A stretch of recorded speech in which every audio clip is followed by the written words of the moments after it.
பாவமா இருக்கல. அதெல்லாம் கூட முடியாது. நான் கடிக்கிற 10 ரூபா கஷ்டப்பட்டு வந்திருக்கேன், தேடி பிடிச்சிட்டு வந்திருக்கேன். இவன் எட்டு வந்திருக்கான், அவன் எட்டு வந்திருக்கான், நீ எட்டு வந்திருக்க. 10 ரூபா போட்டாலும் பாவமா அழுதாம. நீ வேலையை போ, அவனு வர சொல்லி. அது சார் நீ வாழ அப்படி வேலைப்பா.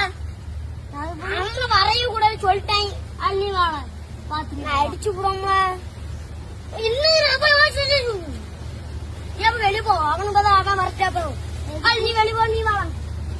நாளைக்கு போனோம். அப்ப நீ தானே அவனு வர சொல்லுத. அவங்கள கிடையவே கிடையாது. அழுதாமல என்ன பண்ணிட்டு போட்டு. அப்ப அவனை போய் தக்காளி என்ன பண்ணி மதிக்க முடிக்க. இன்னைக்கு மட்டும் என்ன